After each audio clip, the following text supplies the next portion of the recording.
So, welcome to my channel. It's funny because I actually get my news. I was So actually what's your watching notional value? You bought it for 400 Ron Butler. and you're You know, not I'm sure guys. what the I'm sure notional you guys value. are aware of who Ron Butler is, but just like y'all, I probably be getting my news on real estate in YouTube, in Twitter. I love Twitter. Twitter is a funny place, and the hot topic right now in terms of the Toronto real estate market is condos, right? There's a lot of people that have bought so many pre-con condos that are now struggling to close on it. They're estimating between 25 to 30% of pre-con condo buyers is actually walking away from their purchase. Now, these stats are not revealed by the builders. They would never want you to know, right? And I'm just going to throw this in there. I am proud to say I never sold a pre-con condo as much as I would have loved to that I wouldn't have bought myself. Okay. Now, I probably would have made more money in my career. I probably would have, definitely, did my thing. But I just looked at these condos, and every time I was trying to convince someone, hey, instead of buying this pre-con condo, as good as it may sound, it's not being done for 4 years. You don't need to get a mortgage, etc., etc. You can just go buy a resale for cheaper and start collecting rent today for as little as 5% down, right? Especially maybe even you can do Airbnb. Like, what's the point of owning a condo if you can't do Airbnb? That's where the rental market is. People forget, for example, the fundamentals of real estate, right? So some of the fundamentals is this, okay? Buy low, sell high, okay? If you look at the history of real estate and if you look at it on a timeline, 90% of the time you should be buying and 10% of the time you should be selling. That 10% time period can be 4 months, 2 months, 6 months, who knows, maybe 8 months. It's a short period compared to the vast majority of time in real estate. And most people, they do most of these pre-con buyers bought in that 10% range. Okay. And I would have loved to sold it and made 4% commission. But the funny thing is, a lot of these builders are coming back to the agents and collecting the commission that they have paid out to these agents in return because their clients are not closing, and now these agents are reaching out to the lawyers, and the lawyers are estimating based on this factor because it's only a few agents that sell majority of the units in the building, and they're estimating about 25 to 30% of them have not planning on closing. Okay. In terms of my point of view, I feel like my point of view is legit. I feel like, I pretty much give honest advice. I have a good track record. Okay. In terms of investing in myself and myself and for the people I work with. Okay. So if you are someone that has worked with an agent or worked with anybody in this or took advice from anybody, could be real estate agent, could be a random person, your friend at work, that has put you in a situation that now you are under the market. You lost money, you're in a tougher situation, they predicted one thing and another thing happened, then you should probably take my advice. Okay. Condos is probably one of the least attractive investments for me unless I could do Airbnb. The only way I am going to buy a condo is if I'm going to do Airbnb or I'm going to live there and I'm like 75 years old, 80 years old, and I'm going to retire or help my parents live in a condo. Okay. There's a few condos that have made exceptions, but with the prices of condos today and the maintenance fees and the unpredictability in the rising cost, you might as well just, and the parking situation, you might as well just buy a freehold. It's so much better. Okay. And which is why the freehold market is still holding. Okay. Most condos in the market right now are not compatible for even breaking even as an investor. Okay. I remember I used to work in I remember before I got into real estate, it's almost about to be 10 years. I've been in real estate since I was 23. I think I just turned 23 and I'm 32 now. So about another few months, it's going to be 33. So it's coming up on 10 years. Wow. So I remember prior to that, I was working at the bank. That's where I got like a good, like my sales went to the next level in terms of communication and people. And thankful for that job, and I got to see a lot of the behind the scenes of mortgage workings, and like even like how I used to dial 150 to 125 calls a day versus my team would only be able to handle 50 to 75 calls a day just because I was faster, and how this helped me become a better agent just working at the bank. But at the same time, I had a second job that allowed me to buy my first purchase and my first investment property, and it's the same property I live in. Um, I bought and sold 5 times since then, but my point is, most people that were buying condos back then were while I was working in the condo, I used to see the owners list. I used to have a second job as a security guard. I used to see the owners list, and it was mostly foreign Chinese buyers. Okay, if you notice, like in the downtown area, there was a builder called Concord. They were building up huge blocks. They were not even a Canadian company, but they were coming here and building out big structural blocks of 20 to 50 buildings and selling out hundreds and thousands of units. And guess what? Who the owners were? Most of them were Chinese. I don't know if I'm allowed to disclose this information. I'm not giving out any personal names, but most of them were Chinese, and most of the people didn't even live in these condos. Okay, so the investor game has been there for a while. A lot of people use it to park their money. What I've noticed in China, a lot of the value, they got visas easier, somewhere to park their money, and they're sending their kids to school here. They want to have a condo, whatever the situation is. Most of the investors were Chinese, or coming from that main Hong Kong land. Okay, and less and less people like my skin color, like browns. I was raised in Toronto, but you get my point. And a few local investors, like realtors and like mom and pop investors, they'd have like multiple units, and I see a lot of the realtors getting their condos at that time, and I used to see them around as well. But mostly it was just investors, and it's always been like that since about like 2014 to 20, like that's when I started getting the game, and I noticed. But they've been around before me, based on Ron Butler's video, and the podcast. And shout out to Ron Butler. And he said that the market has started to change since 2006, is when the incomes and the house prices were not aligning no longer. And around 2012 is when the investor game came into the condo, where now you can sell your parking spot separately, and you can sell your locker or this and buy this separately, and you can rent it out and investment and all this other stuff and pre-cons.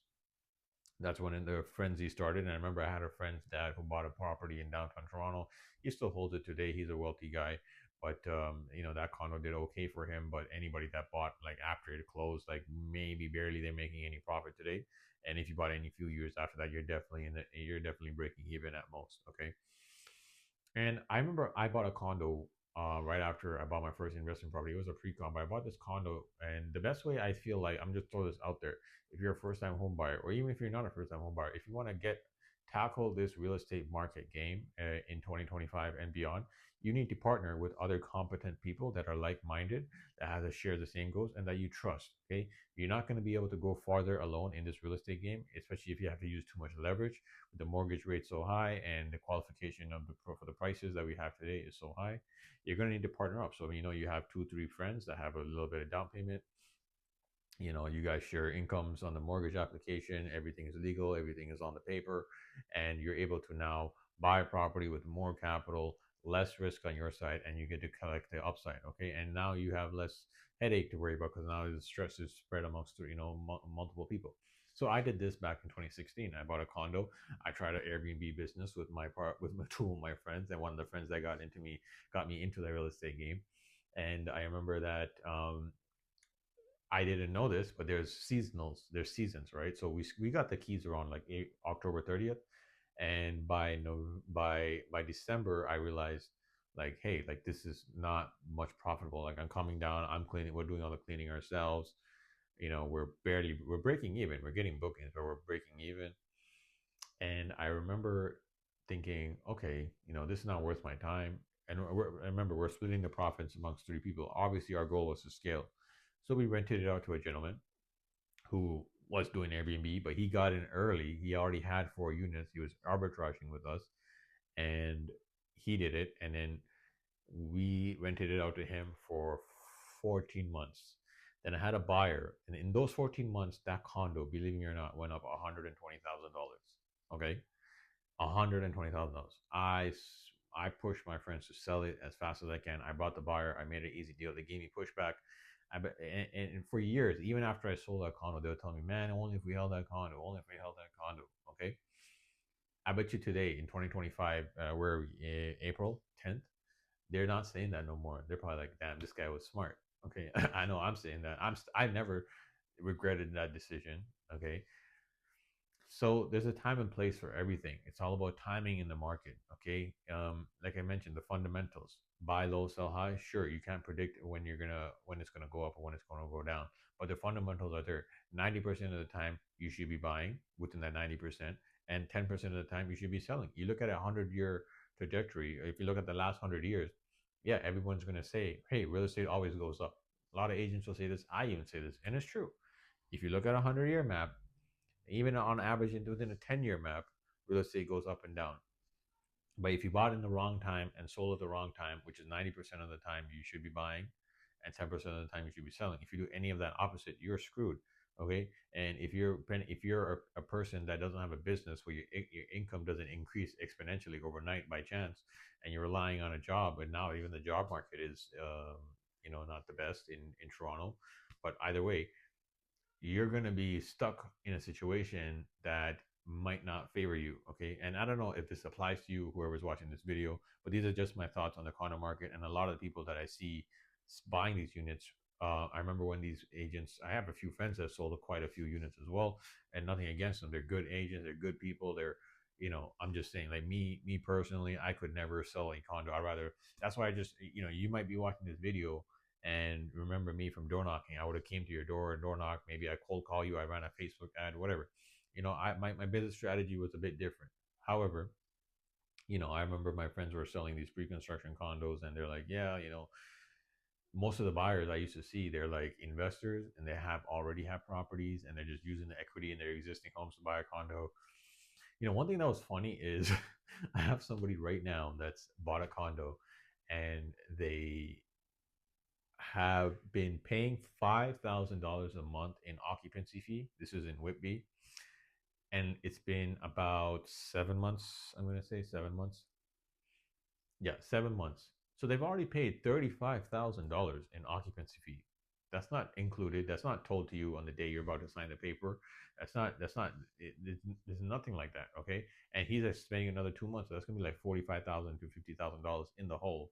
Okay, just on occupancy fees on top of the deposit that you put down, and the property value is less than what he bought it for. Okay, now I'm happy I didn't sell it to him. I remember me and him were walking inside the home in the condo, and we're looking around, and I'm like, "Hey, man, good thing I didn't sell this to you, because you probably would hate me right now if I sold this to you. You wouldn't be happy with me, but I'm here laughing with you because, hey, I know you made the wrong decision, and I try. And it's funny because I remember I was helping his family try to buy a property at that time, and the type of property I was telling him to buy was like a townhome.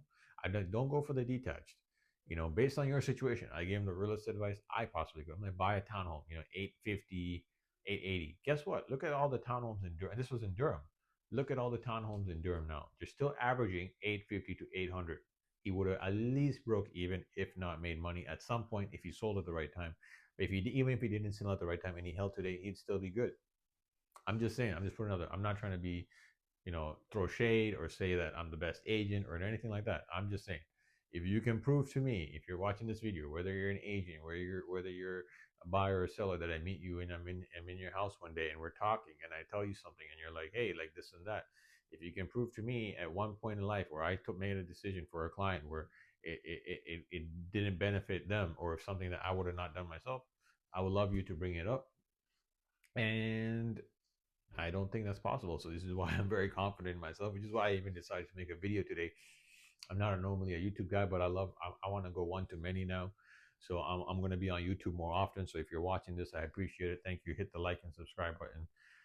So a few stats I'm going to just throw out there. Since the beginning of the year, apparently only 49, maybe it's 50 today. I heard this a couple of weeks ago.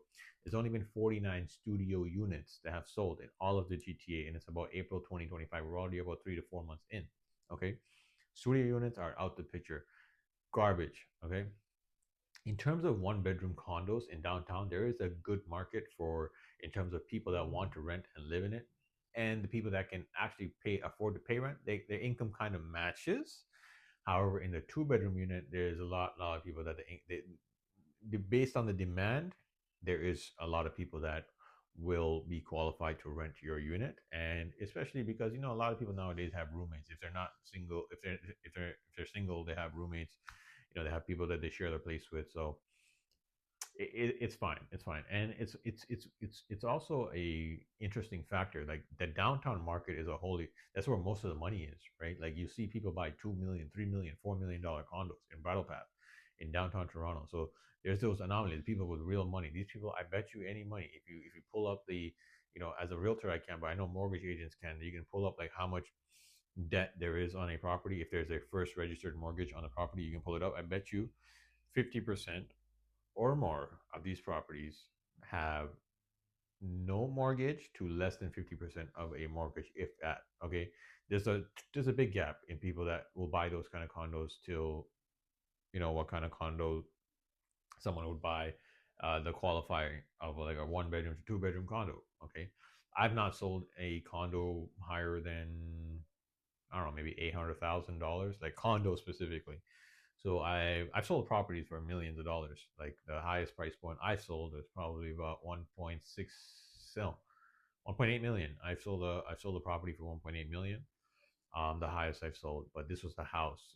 This was not a condo. The highest condo I probably sold was like 800,000. Like I'm talking like an apartment building condo.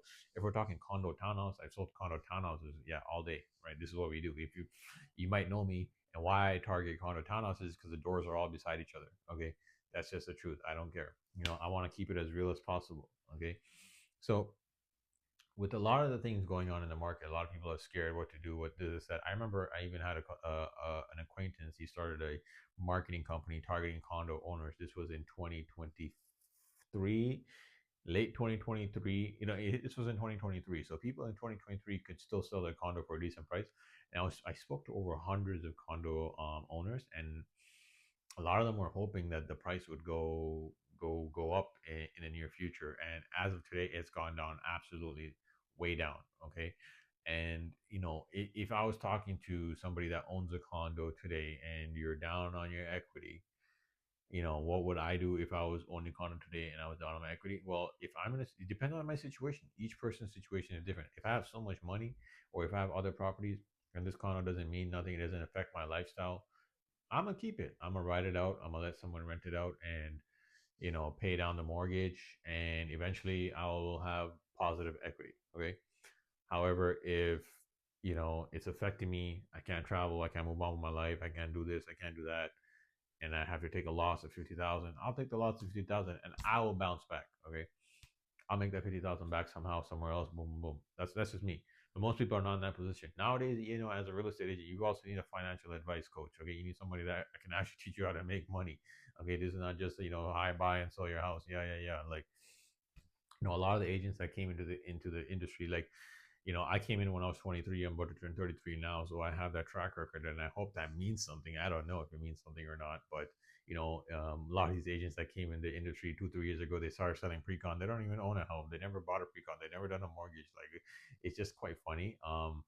But you gotta also like see, like, most people have their best interests at heart, and most of the rules and regulations that are surrounding in Ontario are favored for the builders. Okay, um I don't want this to be a channel or a type of agent that, like, points out what's ever wrong. I'm positive. I'm a positive outlook that any situation can be fixed. We can always make it better, no problem. But for example, like, you talk about mortgage rules. Okay, let's talk about this. The builders, when the government released a new mortgage program, they said, hey, first time homebuyers can get up to 35 years mortgage, but only from pre-construction. Why won't they give you a 5% 35-year mortgage on a resale? Why? Because they favor the builders.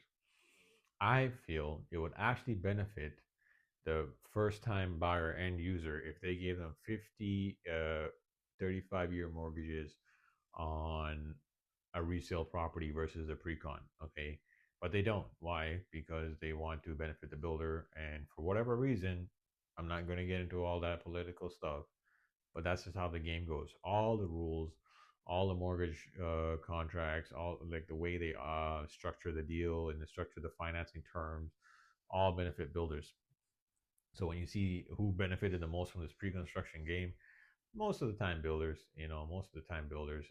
I don't know too many of how much their financing is going in terms of. I used to work as an accountant, so I know like, in terms of bank financing and how high it can go for a business. I don't know too much about construction. I know some builders as well, but they're not like, I don't know any builders personally that build condos and they can like show me behind the scenes.